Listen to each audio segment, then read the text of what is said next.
Guys, ito na naman. Ang daming namumroblema, no? Problema nila, mga views, mga dashboard, ganyan. So guys, ito ang sasabihin ko sa inyo, huwag nyong problemahin yan. Pag halimbawa na marami, may mga nag-like sa inyong video, mga ginawa nyo na content at may mga nag-comment at nasa 200 o 300, okay na yan guys, huwag nyo pansinin, huwag nyo problemahin yan, basta i-continue ninyo. Ang importante yan, may mga nag-likes, ibig sabihin meron tayong napasaya na mga tao kasi nag-like sila, no? So nag-comment, so may napasaya tayo ng mga tao. So huwag nyong pansinin yung mga views ninyo. Ako di ko pinapansin, no? So i-continue nyo. Lagi tayong mag-upload ng mga content, i-continue natin, no? So wag natin wag natin yung madalihin na tayo ay sisikat. Alam nyo guys, gagawa muna tayo ng mga content natin na mga gustuhin ng mga viewers natin bago tayo sisikat, di ba? So pag gumawa kayo ng araw-araw ng mga content ninyo, no, hindi kayo susoko, makikilala kayo ng mga viewers ninyo. Sa totoo lang, kayo ay makikilala kung lagi kayo nakikita, no, na gumagawa ng content. So may mga magsusubaybay sa inyo. So huwag niyo problemahin yan yung mga views ninyo na mababa. Ang problemahin ninyo, ang importante na gagawin ninyo ay ma-monetize kayo dito sa Facebook. Pag halimbawa na na-monetize kayo dito sa Facebook, no, kikita na kayo. Sa totoo lang, bawat kilos natin dito sa Facebook ay may bayad. Mag-selfie ka, mag-post ka ng mga picture mo, damihan mo, may bayad. Kikita ka guys.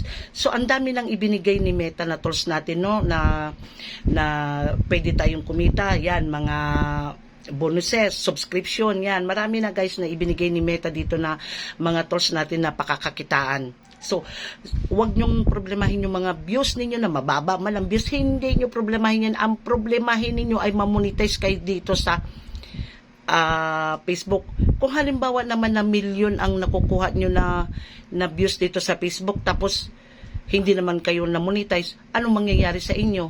Hindi man kikita yung mga content niyo. Kaya ang problemahin ninyo ay yung mamonetize tayo dito sa Facebook. Kasi lahat na mga tools na ibinigay ni Meta sa atin, yun ay kikita tayo. Lahat na kilos natin dito sa Facebook, kikita tayo. Basta ang importante dito ay mamonetize ka. Pero kung halimbawa na milyon naman yung nakukuha mo na views tapos hindi ka na monetize, anong silbi yung views mo na milyon kung hindi ka man na monetize? Kaya ang importante dito ay focus ka na kailangan ma-monetize ka dito sa Facebook. Yan. So wag kayong mag-surrender. Ipagpatuloy nyo lang yan. Kahit wag nyong problemahin na mababa ang views natin, kasi darating ng panahon na maraming mag-aabang sa iyo, no, makikilala ka. So continue lang yan guys. Wag nyong isipin wag nyong madaliin na kayo ay sisikat. So kailangan pa natin gumawa ng ating content para tayo makikilala ng mga viewers natin. So ang importante dito na gagawin ninyo ay kailangan ma-monetize kayo sa lahat na tools ni Meta. Anong silbi kung halimbawa na milyon ang views mo tapos hindi ka man na-monetize? Paano ka kikita dito sa Facebook? Wala rin, di ba? So ating paghirapan yan. So kailangan ay focus tayo dito sa Facebook, no? Kailangan ma-monetize tayo. Yan ang importante. Okay guys, maraming salamat. Sana may napulot kayo na aral sa aking sinabi. Huwag niyong kalimutan at mag-like at mag-comment sa aking video. I love you all.